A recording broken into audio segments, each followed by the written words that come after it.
రేపు ఆదివారం ఎంతో శక్తివంతమైనటువంటి రోజు. అమ్మవారికి ఎంతో ప్రీతికరమైనటువంటి రోజు. కాబట్టి సాక్షాత్తు అమ్మవారి స్వరూపమైనటువంటి వేప చెట్టు దగ్గర ఇది పడేస్తే చాలు. మీకున్నటువంటి సకల సమస్యలన్నీ తొలగిపోయి మీరు కోరింది కోరినట్లుగా జరుగుతుంది. మీరు పట్టిందల్లా బంగారంగా మారటానికి, ఆ అమ్మవారి యొక్క ఆశీస్సులు ఎప్పుడు మీ మీద ఉండేలా చేయటానికి ఈ వేప చెట్టు దగ్గర ఇది పడేయటం అనేది మీకున్న అన్ని రకాలైనటువంటి దోషాలను తీసేస్తుంది అని చెప్పుకోవచ్చనమాట. వేప చెట్టు అంటే సాక్షాత్తు అమ్మవారి స్వరూపంగా కొలుచుకుంటూ ఉంటారనమాట. వేప చెట్టులో ఏంటంటే లక్ష్మీదేవి అలాగే దుర్గాదేవి అమ్మవారు కొలువై ఉంటారనమాట. మనకు అమ్మవారి జాతరలు చేసేటప్పుడు కానీ అలాగే పూజలు చేసేటప్పుడు కానీ వేపాకుల మాలను వేస్తూ ఉంటారు. వేపాకులతో ధూపం వేస్తూ ఉంటారు. ఇలా చాలా రకాలుగా ఏంటంటే వేప చెట్టులో సాక్షాత్తు అమ్మవారు కొలువై ఉంటారని చెప్పేసేసి వేప చెట్టును మనకి దైవ శక్తి ఉన్నటువంటి చెట్టుగా దేవతా వృక్షంగా భావిస్తూ ఉంటారనమాట. కాబట్టి వేప చెట్టు ఏ ఇంట్లో అయితే ఉంటుందో ఆ ఇంట్లో ముక్కోటి దేవతలు కొలువై ఉంటారనమాట. వేప చెట్టు ఉన్నటువంటి ఇంట్లో సంతోషంగా ఆనందంగా ఉండటానికి, ఒక మంచి పాజిటివ్ వాతావరణం ఉండటానికి చాలా బాగా అవకాశం అనేది ఉంటుందన్నమాట. మనకి ఆకాశం నుంచి అమృత బిందువులు నేల మీద పడినప్పుడు ఆ అమృత బిందువుల నుంచి ఈ వేప చెట్టు పుట్టింది అని చెప్పేసేసి మనకు శాస్త్రాల్లో చెప్పటం అనేది జరిగిందనమాట. కాబట్టి వేప చెట్టుకి ఏంటంటే అతీంద్రియ శక్తులు అనేవి ఎక్కువగా ఉంటాయి అన్నమాట. మనకు పూర్వీకులు అంటే పెద్దవాళ్ళు, మన అమ్మమ్మలు అవ్వచ్చు, తాతయ్యలు, నాయనమ్మల ఇళ్లలో చూసినట్లయితే ఇంటింటికి కూడా ఒక వేప చెట్టు ఉండేది. వేప చెట్టు ఉన్న ఇల్లండి అసలు ఎంత చక్కగా కలకలలాడుతూ ఎంత బాగుండేదో అసలు. పల్లెటూరులో ఇప్పటికి కూడా కొన్ని ఇళ్లల్లో ఏంటంటే వేప చెట్లు కనిపిస్తూ ఉంటాయి. ఎంత చక్కగా ఉంటాయి అంటే ఆ ఇంట్లో ఏంటంటే ఒక కూలింగ్ వాతావరణం. ఎండాకాలంలో కూడా చల్లగా ఉంటుందన్నమాట. ఫ్యాన్ వేసుకోకపోయినా, ఏసీలు వేసుకోకపోయినా కూడా ఒక చల్లటి వాతావరణం, చల్లటి గాలి, ఒక ఆరోగ్యకరమైనటువంటి గాలి అనమాట. అందుకే అంటారు వేప చెట్టు కింద కాసేపు కూర్చొని ఆ గాలిని పీల్చుకున్నా కూడా ఒంట్లో ఉన్నటువంటి సకల రోగాలు కూడా తీరిపోతాయి అన్నమాట. రోగాలు కూడా తగ్గే అవకాశం అనేది ఉంటుందన్నమాట. అంత మంచి, మనం డబ్బులు పెట్టి కొన్నా కూడా దొరకని గాలి అనమాట అది. ఎందుకంటే డబ్బులు పెట్టి అన్ని కొనగలుగుతాం కానీ గాలిని కొనుక్కోలేం కదా. కాబట్టి అంత ఫ్రెష్ ఎయిర్ అనేది వస్తుందన్నమాట. అలాగే వేప చెట్టును తాకినా కూడా మనకున్నటువంటి దోషాలు, పాపాలు కూడా తొలగిపోతాయి అన్నమాట. అంత శక్తివంతంగా ఈ వేప చెట్టు దగ్గర పరిహారం అనేది పనిచేస్తుంది. అలా ఈ వేప చెట్టు దగ్గర మనం ఏంటంటే అవి ఈ రోజున ఇట్లా పడేయటం వలన చెడు అనేది పోవటానికి అవకాశం అనేది ఉంటుంది. ఎందుకంటే ఎంతమందో రేయింబగలు కష్టపడి పనిచేస్తూ ఉంటారనమాట. అంటే జీవితంలో ఒక ఉన్నత స్థాయిలోకి రావాలని గొప్ప గొప్ప ఆశలతోటి కొంతమంది, కనీసం అవసరాల కన్నా జరగాలని చెప్పేసి కొంతమంది ఇలా ఏంటంటే ఎంతో కష్టపడుతూ ఉంటారనమాట. కానీ ఆ అమ్మవారి యొక్క అనుగ్రహం అనేది లేకుండా మనమేం చేయలేమండి. మనకు ఊళ్ళల్లో అంటే చూసినట్లయితే కొన్ని ఊళ్ళల్లో గ్రామ దేవతలు ఉంటూ ఉంటారు.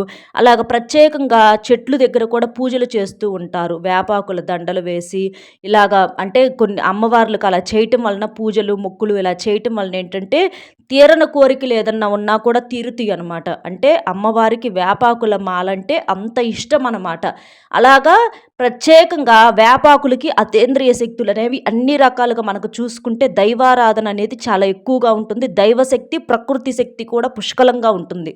కాబట్టి ఆదివారానికి ఈ సరిసమానమైనటువంటి పరిహారం ఈ వేప చెట్టు పరిహారం అనేది చెప్పుకోవచ్చు అనమాట. ఆదివారం అంటే అమ్మవారికి ఎంతో ప్రీతికరమైనటువంటి రోజండి. ఆదివారం అంటే అమావాస్యతో సమానం. ఆదివారానికి శక్తులు అనేవి చాలా ఎక్కువగా ఉంటాయి అన్నమాట.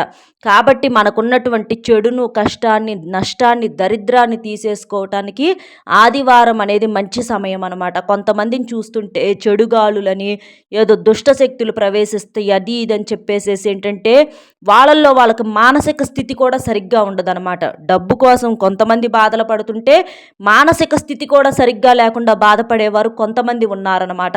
అంటే ఎవరన్నా వాళ్ళ మీద చెడు ప్రయోగాలు చేయించారని, ఎవరన్నా శత్రువులు ఏదన్నా ఇబ్బంది పెట్టారని చెప్పేసి అలా బాధపడుతూ ఉంటారన్నమాట. అలాంటివి మీకు ఏదన్నా ఉన్నా కూడా మీరు ఈ చెట్టు దగ్గర అంటే చాలా చోట్ల చూపించుకుంటూ ఉంటారు కానీ వాళ్ళకి తగ్గదు. కానీ ఇలా వేప చెట్టు దగ్గర మీరు ఇలా పడేయటం వలన మీకు అలాంటి సమస్యలు, మానసికంగా ఏదన్నా భయాలు, దడుచుకోవటాలు, పిల్లలకు జ్వరం రావటాలు, పెద్దవారికి జ్వరాలు రావటాలు, ఏమన్నా తొక్కినా చేసినా ఇట్లా మన ఇంటి లోపలికి ఏదన్నా చెడు శక్తులు ప్రవేశించిన ఇలాంటివన్నీ కూడా ఏదన్నా ఉన్నా కూడా పోవాలి అని అంటే ఈ పరిహారం అనేది అన్ని రకాలుగా మీకు సిద్ధిస్తుందని చెప్పుకోవచ్చు అనమాట. ఇది కొన్ని నియమాలతో చేయాల్సి ఉంటుంది. రేపు ఈ పరిహారం అనేది మీరు సాయంత్రం సంధ్యా సమయం దగ్గర నుంచి మొదలు పెట్టుకోండి. అంటే సాయంత్రం 4 గంటల దగ్గర నుంచి మీరు 9, 10 గంటల వరకు ఈ పరిహారం చేసుకోవచ్చండి. ఎందుకంటే మనకు చీకట పడ్డాక ఎంత చీకట పడ్డాక పరిహారం చేసుకుంటే మనకంత శక్తి అనేది ఎక్కువగా ఉంటుంది. రిజల్ట్ అనేది ఫాస్ట్‌గా ఉంటుంది. అంటే 10 గంటల వరకే చేసుకోండి. ఇంక అంతకు మించి దాటినాక వద్దనమాట. వేప చెట్టు ఏంటంటే మీకు అంటే ఊరి బయట ఇట్లా చెట్లు దగ్గర పూజలు చేస్తూ ఉంటారు కదండీ విగ్రహాలు పెట్టి. అలాంటి చెట్ల దగ్గర ఈ పరిహారం చేయకూడదు. అలాగే గుడి లోపల ఉన్నటువంటి చెట్లు దగ్గర చేయకూడదు. గుడి బయట ఉండాలి. మీకు ఇళ్ళ దగ్గర కానీ, ఇళ్ళ బయట కానీ, రోడ్డు పక్కల కానీ మీకు అందుబాటులో ఉన్నటువంటి చెట్ల దగ్గర ఈ పరిహారం అనేది చేసుకోండి. ఎందుకంటే ఇళ్ళ లోపల కూడా చేసుకోకూడదు. ఎందుకంటే చెడుని తీసుకోవటానికి చేసుకుంటున్నాం కాబట్టి ఖాళీ స్థలాల్లో ఉన్నటువంటి చెట్లు దొరుకుతాయి కదా, అలాంటి చోట మీరు చేసుకోండి. అట్లా చేసుకుంటే సిద్ధిస్తుందనమాట. రేపు మాంసాహారం తిని ఈ పరిహారం అనేది చేసుకోకూడదు. ఆదివారం అంటే అందరూ ఏంటంటే కాస్త నాన్ వెజ్ తెచ్చుకొని తింటూ ఉంటారనమాట. ఈ నాన్ వెజ్ అనేది కాస్త పక్కన పెట్టండి. ఎందుకంటే ఈ బాధలు పడతా ఉంటుంటే ఒకరోజు మనకేందంటే ఇట్లా చేసుకుంటే బాధ పోతుంది అని చెప్పేసి అనుకుంటే ఒకరోజు నాన్ వెజ్ తినకపోవటం వల్ల మనకు నష్టమైతే ఏమీ జరగదండి. ఇంకా నాన్ వెజ్ వల్ల అనారోగ్య సమస్యలు వస్తూ ఉంటాయి. నాన్ వెజ్ మీరు పక్కన పెట్టేసేసి ఆ ఒక్కరోజు ఈ పరిహారం చేసుకుంటే, లేకపోతే అందరూ ఉండలేరు అని అనుకుంటే చేసే మనిషి ఒక్కరైనా సరే తినకుండా ఈ పరిహారం అనేది చేసుకోండి. అలాగే ఇంటిని వాకిలిని శుభ్రం చేసుకోవటము, మీరు ఇంట్లో కూడా చక్కగా ఇంట్లో దీపారాధన చేసుకోండి. అలా చేసుకోవటం వల్ల మీకు బాగా కలిసి వస్తుంది. దోష నివారణ జరుగుతుంది. దరిద్రం తొలగిపోతుంది.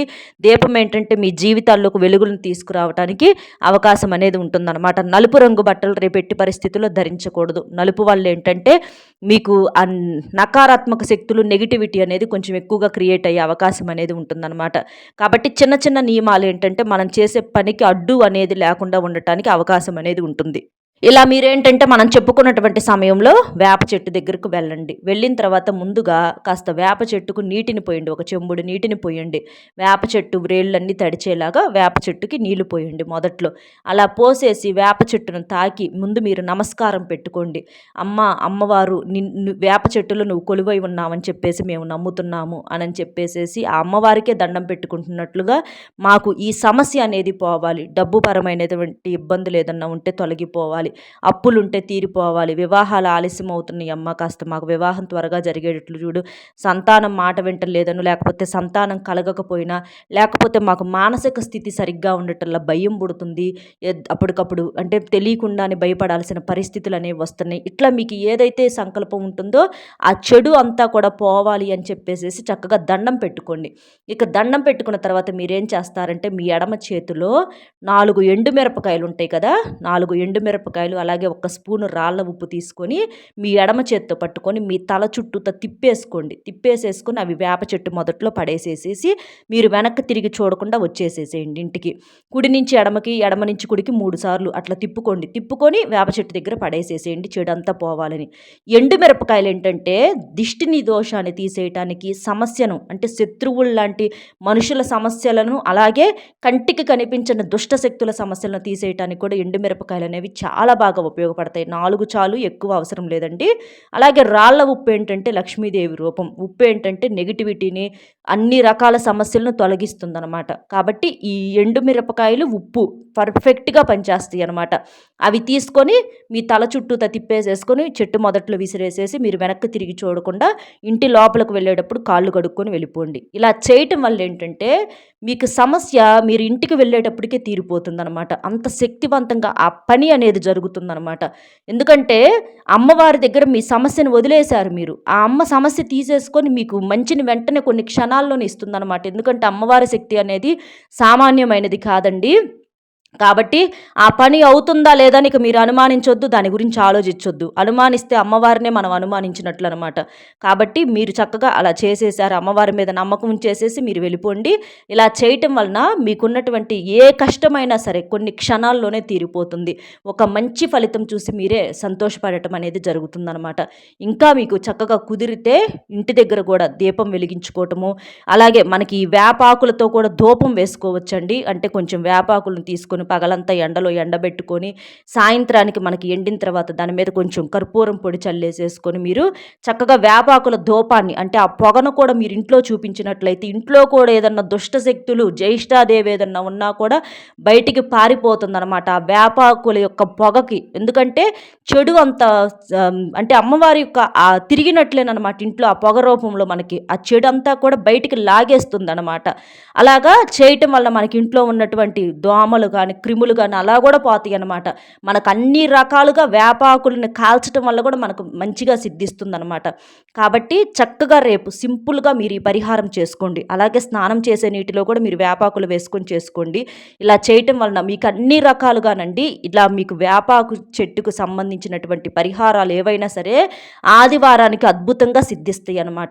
ఇలా చేసి చూడండి. వేప చెట్టు దగ్గర ఇది పడేయండి. 2 నిమిషాల్లో మీ సమస్యలు దోషాలన్నీ కూడా తొలగిపోతాయి అనమాట. అర్థమైంది కదండి. రేపు వేప చెట్టు దగ్గర ఆదివారం రోజున ఏం పడేయాలి ఏంటి అనేది. మన వీడియో నచ్చితే ఒక చిన్న లైక్ ఇచ్చి సపోర్ట్ చేయండి. మీరు లైక్ చేయడం వల్ల వీడియో మరికొంతమందికి చేరి వారు కూడా తెలుసుకునే అవకాశం అనేది ఉంటుంది. అలాగే మీకు తెలిసిన మిత్రులు కూడా షేర్ చేస్తే హెల్ప్ అవుతుంది. మొట్టమొదటిసారిగా మన ఛానల్ చూస్తుంటే సబ్స్క్రైబ్ చేసుకుని పక్కనే ఉన్నటువంటి ఆల్ అనే బెల్ని క్లిక్ చేస్తే నేను పెట్టే ప్రతి వీడియో కూడా ముందుగా మీకు నోటిఫికేషన్ రూపంలో చేరుతుంది. కాబట్టి ఒక లైక్ ఇచ్చి సపోర్ట్ చేస్తారని చెప్పి మనస్ఫూర్తిగా కోరుకుంటూ మరొక మంచి విశేషంతో మళ్ళీ కలుద్దామండి. సర్వేజన సుఖినో భవంతు. నమస్కారం.